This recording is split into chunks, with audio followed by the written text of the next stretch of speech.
that actually wasn't too bad.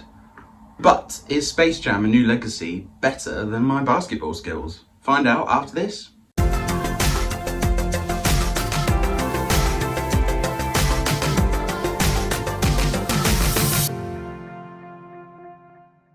So it's far too warm to be in the studio and everything, so just thought I'd relax things a bit, just record from bed, just because it's so warm. So it's been very warm in the UK. I did actually mean to get this review out earlier, but it's just been very warm.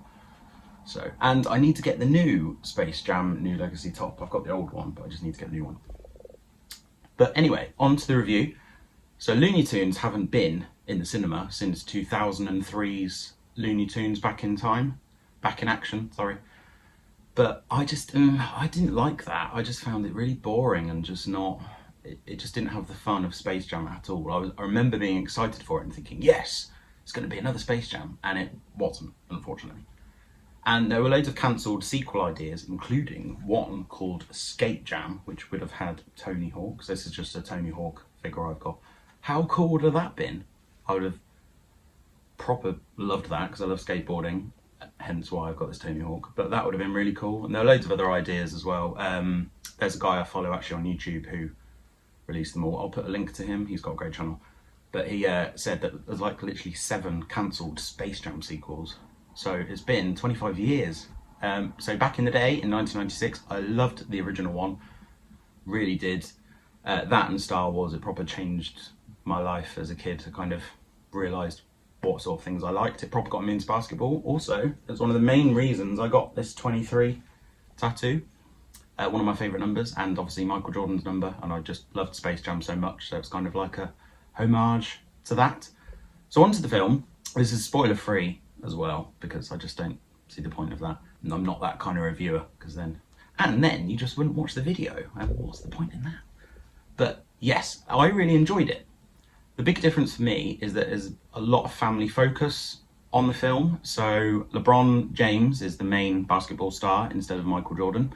He has a fake family like Michael Jordan had in the original, but this time the fake family actually used more, and the son can actually act, because the son was a bit rubbish in the Michael Jordan version. And his son is called Dom, and he's basically like a secondary character. He's in it a lot, kind of a lot more than I actually thought he was going to be. So there's a big focus on that. There's also it's also his wife is played by the actress who was Sasha in The Walking Dead, which I used to really like, but went off. And I'm also going off on a tangent talking about Walking Dead. But yeah, so there's a big shift on family instead. So I definitely think the plot is different, because I heard people say that the plot was too similar. Obviously, it has a big NBA star meeting the Looney Tunes. They go into a basketball game, and it's good versus evil. That happened in the original one. That's okay, but the way they get there is very different. So I kind of don't really understand those reviews when they said the plot was very similar. I don't think so. I think it's different enough to warrant a decent sequel. The animation is great. The way they go into different worlds is really good. Warner Brothers has incorporated a lot of its own properties. I'm definitely going to have to watch it again just to see ones I've missed. I noticed Pennywise. I noticed Animaniacs. The Jetsons were there. I think the Flintstones. There was loads. There were so many. And Clockwork Orange, which is a bit controversial. Speaking of controversies, they cut Pepe Le Pew's character, which I kind of get, because if you watch the original Pepe Le Pew cartoons, he basically was a rapey skunk going after this woman a lot, and she said no, and he kept going. So we all know that's wrong. So he wasn't in the film. I did hear there was a rumour that there was a clip where he kind of was being like that, and LeBron James was saying, no, that's wrong. Why didn't they have that? That would have been a great message to show kids, because kids probably have seen old Pepe Le Pew cartoons. They're easy to watch on YouTube and other stuff. So that would have been a good message, and I think it's a shame they didn't do that.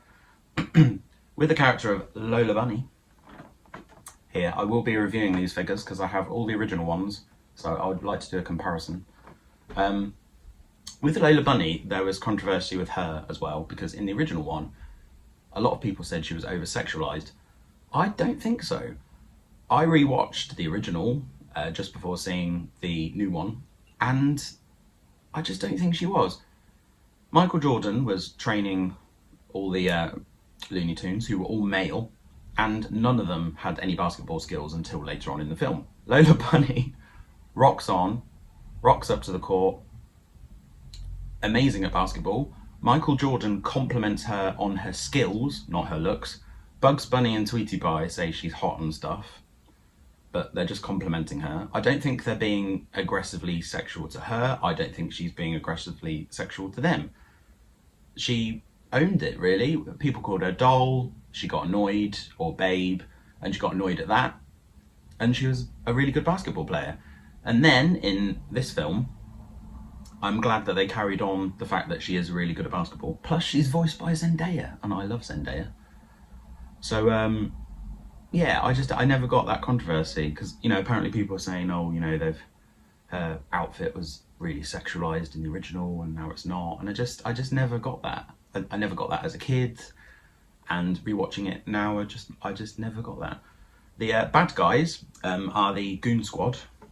One of them's here. That's Wetfire, so he's a mixture of fire and water. He looks really cool, actually. Him and is it Kronos? Yeah, him and Kronos, aesthetically wise, are probably the coolest. But I like them, but I don't know, I think my heart belongs to the Monstars from the original. Also, Don Cheadle, who I don't really like as War Machine, just one of my least favourite Marvel characters. I never get characters that are a kind of rubbish version of an already existing character. I just don't get it, because, you know, we've got Iron Man, who's so cool, and then War Machine's just kind of like a rubbish version of him. But I think it's just War Machine I don't like, and not Don Cheadle, who's the actor, because he was really good as Algorithm, so it's like a play on that. He's really good in that role. Very fun villain, very well acted. He's really good. So overall, I actually really liked the film. I love all the different animation styles. I love the fact that they went CGI. That's not spoiler as well, because you can see it in the trailer.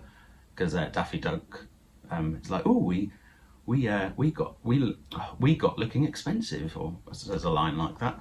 But yes, I really enjoyed it. Massive fan of the original, and I still really like this. I will be watching it again, just because I did actually really enjoy it, and I want to see all the little things that I missed out on. So yeah, little review for you guys. Remember to like, comment and subscribe. I will be doing some more Space Jam videos on these figures. I've got some more of those little basketballs, so I'll be opening those as well. So I will see you next time. Bye.